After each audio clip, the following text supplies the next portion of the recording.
Hi, I'm Dave Cyderbaby for Rock Radio UK, and today I'm speaking to the magnificent Preacher Stone. Hi, I'm Hi, Ronnie. guys. Marty? Yeah. Hi, good to see you. Brilliant. We're really here to talk about your new album. Is it called The Fifth or Five or Five. The Yes, Five? five. Right. Okay. We're on a mission to tell everybody, to teach everybody about Roman numerals. So yeah, five. And Yeah. we're incredibly excited about it. Yeah. I mean, I heard of you guys. I think I spoke to one of you 12 months or so ago. You were coming over to the UK for the first time. Yes. Yes. And we had a quick chat. And yes, we spoke about 12 months ago when you were over here in the UK touring with Sons of Liberty, I believe. Right. And Yes. things have escalated with this new album. You seem to be taking on a whole new presence. I mean, I was unaware of you guys before then. Well, we came over. We did the shows with our friends, the Sons of Liberty, and they were just so hospitable, and we ended up making friends and an alliance with O'Neill PR, and they've handled this and introduced us to a lot more people, and it has unfolded exponentially, so to speak, and we're just loving the fact that we're getting the music out there and we're getting to meet new people and talk to new people. Brilliant, brilliant. So tell me about your history of Preacher Stone. I mean, just for the people who are unaware at the moment. I mean, how did it all start and where did it all start? Okay, as I remember it, I I lived in Nashville, and I had we're Marty and I are from the same area. Yeah. But I would lived in Nashville, and I got a call. You know, we had never worked together before, but we'd always had a mutual respect. And I got a call saying, putting together a Southern rock band, would you, be interested in being a part of it? And hell yeah, why not? And so that meant a lot of driving back and forth from Nashville to North Carolina. But the first time that we sat down together to write, the absolute very first meeting, he played this riff, and I liked it, and I thought, man, this guy, he's got just like a wealth. He's like just a treasure trove of riffs, and he put this piece together. And as I listened to it, I thought, man, somebody's got to die in this song. And so we wrote "Not Today" the first time that we ever were together. And Okay. "Not Today" was the song that was on Sons of Anarchy, which kicked the ball rolling, that got us out with some dates with Skinner on the rock, Simple Man Cruises, Rock Legends with ZZ Top, and that started it going. Yeah. And we really haven't looked back since then. I mean, we went through several member changes and some good times and some bad times, but that's really how it got started. And the two of us have always, been the constant. And but our lineup now is the person that's been in the band the least is working on 9 years now. So That's it's no mean feat. it's jail. That is no small accomplishment in this Right. in the music business, and we feel like we're just getting better. Okay. Okay. So 5 is coming out next week, I believe. Yeah, March 20th. Yeah. Right. So tell me about when did you start working on this album? Because it's been a while since the previous. Everybody says that. Oh, I'm so sorry. Well, we don't mean to rub it in. We probably started, I think we were in COVID, and toward the end of COVID, and we had a friend that had some recording equipment, and we took it into our rehearsal hall and we started doing pre-production Yeah. for it. And we were at like 3 or 4 songs maybe. Yeah.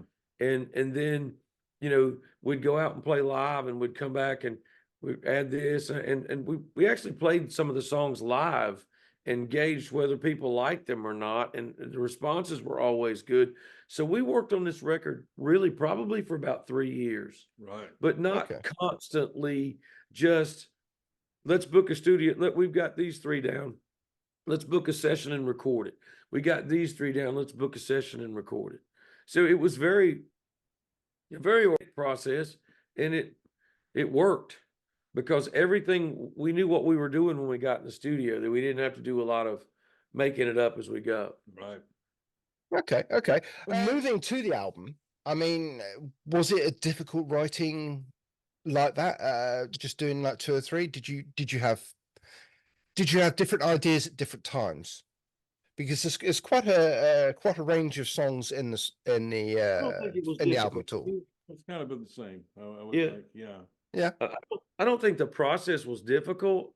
I think the cool thing about taking that much time was, I mean, our process is, you know, Marty comes in with a musical idea or a riff, and we basically build a song around it. Everybody jumps in and puts it, or Ben will come in with a riff, or somebody comes in with an idea, and we make it.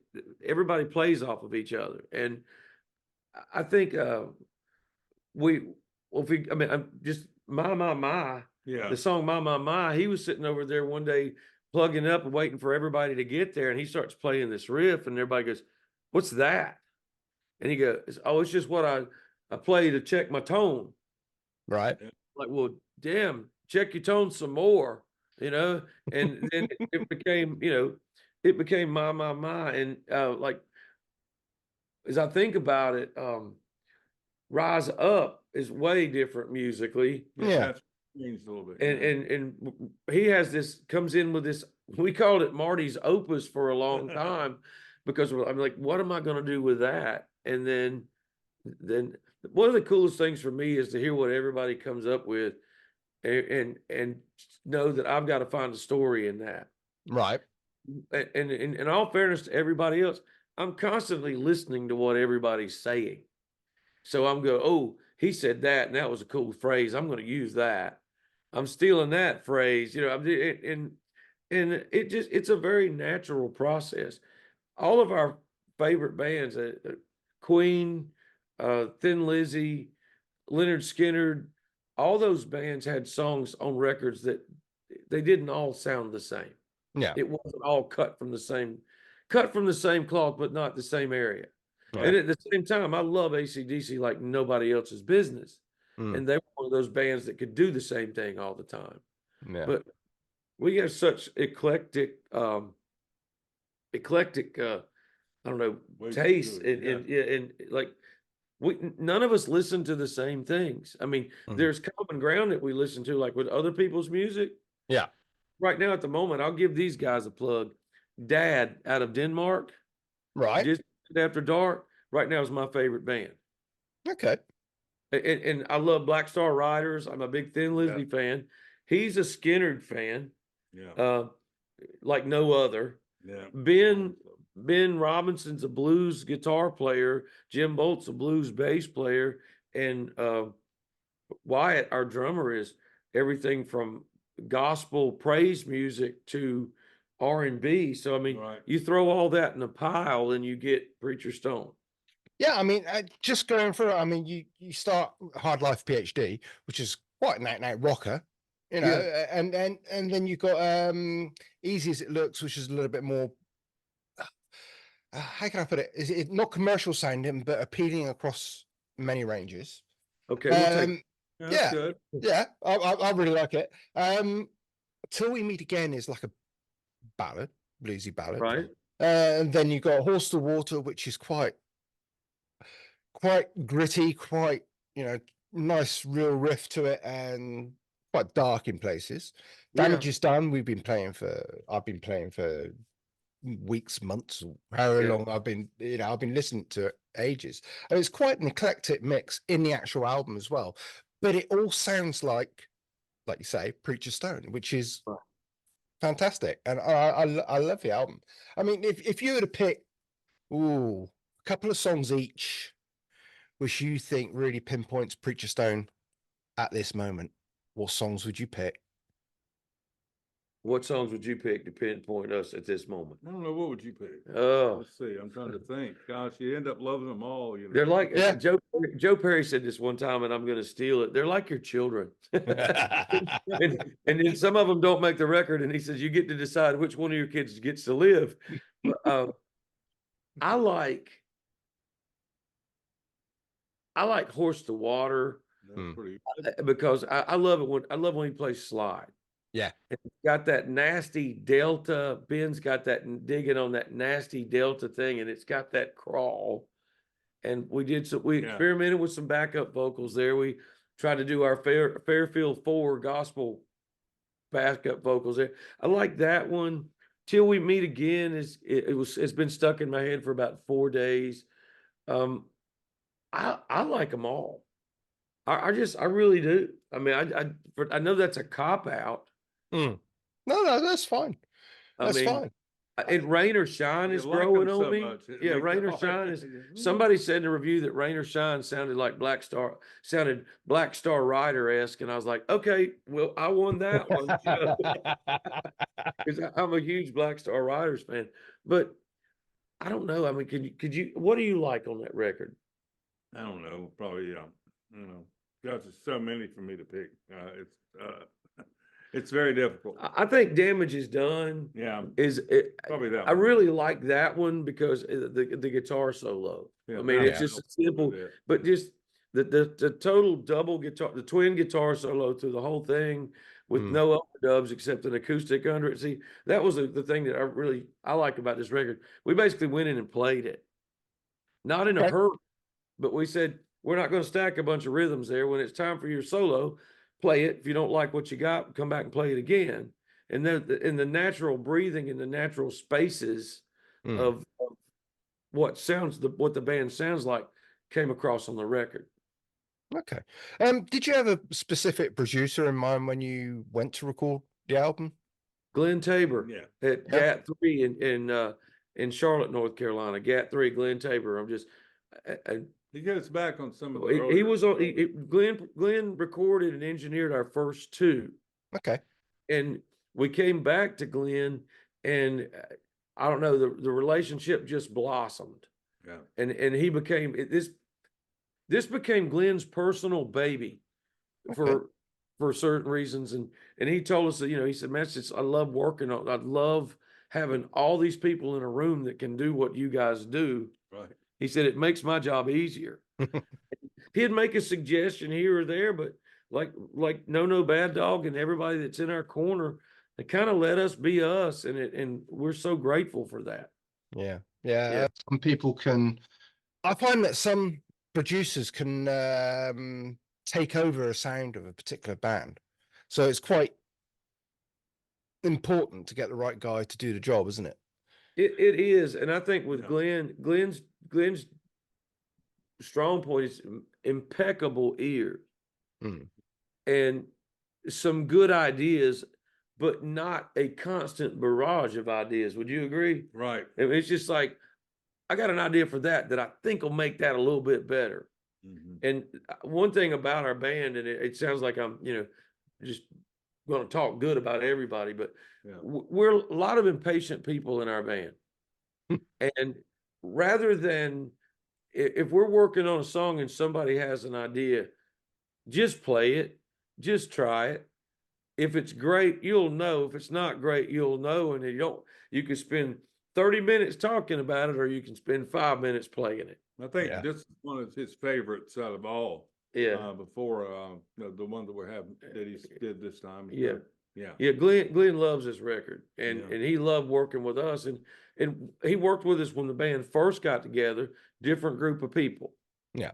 Worked with us on the second record, some of the same people, some different people. But we came in when we were going to do a single for the UK. And we came in and did Damage Is Done. We did a video there, and we did Rise Up. Yeah. And I don't want to put words in Glenn's mouth, but I think that's when he really sort of went, these guys have been away for years. Yeah. And now they're back, and I really like this. And he treated it like it was his own. And the people at GAT have been nothing but marvelous to us. So we're, Yeah. that's where we go. Okay, well, the album is out at the end of next week. So we're all going to get to hear it then. But Right. the main thing is the live performance. I think everybody in this country wants to see you play live again, because you did such a wonderful job last time you came over. Thank you very Thank you. much. Yeah. That's the reason we do this. Yeah. The reason we do this is to play in front of an audience. Yeah. I mean, we love writing. We love making records. I do. Some of us like the studio more than others. I like the studio because it's either wonderful or the loneliest place I've ever been, depending on how well you're doing. Right. And but just to get out and get in front of people, new people that are excited to see you. Yeah. There's, boy, if you could bottle that, the world would be a better place. I'm just going Yeah. to tell you that right now. Everybody'd walk around with a big grin on their face. But everybody in the UK that we've come in contact with has been nothing but inviting and receptive to us, and just treated us wonderfully. So we can't wait to get back over there. Yeah. Yeah, you're coming over in July, I believe it is. Yes. It Um, culminates, it starts in Bristol and it culminates in Maidstone, the Maidstone Festival with Mr. Big and Living Color. Yeah. Yeah. So that's quite a big festival in itself. I mean, it's this. I think this is the second year in this particular format, but it's just Right. it's just ballooned the whole festival itself. Maidstone is just ballooned. It was so good last year. Now this year it's just looking fantastic. Like you say, Yeah. Mr. Big, yourselves. Are there any places you'd love to play that you haven't yet? Yes, Ireland, Yeah. if I may be so bold to say that, being one of Even more. the most we love Scotland. We love, you know, the England proper, forgive me if I offend anyone. I don't know my geography term. I know geography, but geography term. And going into Wales, but being a Thin Lizzy fan, to play Dublin's always been a So dream of many mine. others, I yeah. mean, there's just so many places that man, we could sit and talk for days about. I'm a Saxon fan. I'm a Priest fan. I'm a Sabbath fan. Me too. So much of that we love this stuff, and to be over there in the same place. I mean, we always talk about, when I think about going to the UK, I think one of my brightest memories is Edinburgh, Mhm. and being at Bannerman's and getting out of the van and seeing the plaque that Bon Scott was here. Yeah. Phil Lynott was here. It's like I get chill bumps just thinking about that. We Yeah. wanted to always play over there, but you sit around in a band and you end up doing a whole lot of this and that, and then next thing you know, you end up getting to go there. Yeah. And actually, what is it like over there? It's a dream. I mean, yeah. it was a dream come true, and just Sons of Liberty made that tour so fun, and we just had a great time and can't wait to get back again, because our dream is to grow the UK to where it becomes kind of our second home, and Yeah. once a year we're Yeah. through the UK and playing in front of all of our friends. Yeah. I mean, we've got a strong connection. Well, I've got a particularly strong connection. Blackfoot, Leonard Skinner. I grew up listening to those guys as well as Thin Lizzy at the same time, and it was all ingrained in my sort of like DNA. And it's just to hear new music like you're producing now is just fantastic. I've got to say. We got so many shows to do with those guys, the Southern rock bands, and it was always a great for me to be able to do that. Even my old High school annual. high school annual has Leonard Skinner on my graduating one, Yeah. and actually bring it to Leonard Gary, Gary Ross, and you got them all but Artemis, right? Yeah. I mean, his high school yearbook in America, they give you an annual at the end of the year with all the photos in it. Yeah. And instead of having it, Marty Hill put on it his senior year, he had Leonard Skinner as his name. Yeah. And getting his, walking that through all those people and getting all those famous people to sign it. I mean, the movie Forrest Gump comes to mind, because there's no way that all of this should have happened or could have happened to 2 guys from North Carolina, 6 guys from North Carolina. We've just watched the impossible happen, and it's been awesome. They actually played us on that boat to go ahead and take their spot while they watched us play. Yeah, we got to Leonard play. Skinner, yeah. They sit there and watch us play. They requested that. No, here's pressure. They requested that we play Four Walls of Rayford and I Ain't the One. Mhm. Okay. And then we had to go on stage in front of the 5,000 people that were on the boat and play Four Walls of Rayford and I Ain't the One. And I'm in the middle of Four Walls of Rayford, and Marty's over here tearing it up on the dobro, and it hit me the magnitude of what was going on. Yeah. And I just left us for a minute. I mean, I recovered as quickly as I could, but I kind of left us for a minute. When you look up, see, there they are up there looking down. They're just looking at me, watching you do their getting the song. thumbs up from Leonard I Skinner. was like, It's wow. a pretty good moment there. It's Yeah. a pretty good moment. Yeah. Brilliant, brilliant. Okay, I think I've taken up enough of your time this evening. I mean, we could talk for hours, but I am really looking forward to getting the album when it comes out next week. I assume people can pre-order it on a website, or Yes, can pre-order it. Our link tree is available at Preacher Stone Worldwide, and if you'll go to the website preacherstoneband.com, you can order it straight from there. brilliant. And the tour We've dates got tour dates coming up. We're playing near our hometown next week, album release party, and then we go on from that later in the spring. We're at Brian's Backyard Barbecue. We're in Ithaca, New York, then with, I don't want to say who because I don't want to be wrong, but it's another Southern rock bill up there. And It sounds like something nothing, but when you go up and you're up there, a lot of these old famous rock stars, yeah, that come and at that thing. yeah, Brian's Backyard Barbecue. I mean, you'll run into people like Joe Lynn Turner. Yeah, just oh right. Yeah, Joe Lynn near Turner. We met Paul Stanley's York, yeah. son. Guy, who was the other guy? The drummer from Mountain. Oh yeah, I'm trying to remember his Por- name. The drummer, Porky. Porky. Yeah. Yeah, the drummer from Mountain. It's like you're standing there, a bass player from Alice Cooper, and you're standing there going, Yeah, you I just know won't these believe, people. who comes there that happen to live in nearby. They live come nearby out. and they just come by. Yeah. And it's a big shindig in this guy's backyard, and it is absolutely, the food's intense and it's wonderful. Come on over. Yeah. quite Yeah, some- yeah, don't tempt me, I will. Okay, Preacher Stone, thank you so much for your time, and please do come and say hello when you come over. Absolutely. What area are you in? Where would we be closest to you? Oh, to me, I think you're playing Exeter, aren't you? Yes, we are. Yeah, We're that's over about there. 25 minutes from me. Okay, we're at the Phoenix there. Okay. Yeah, So come on. I'm looking forward to that. My daughter, well, both my daughters are going to Made of Stone Festival, so I apologize now. Okay. That's all I'm going to say. We don't judge. What happens there stays there. We do not judge. Okay. Thank you very much, Preacher Stone. Thank you. Thank you. All right. Take care.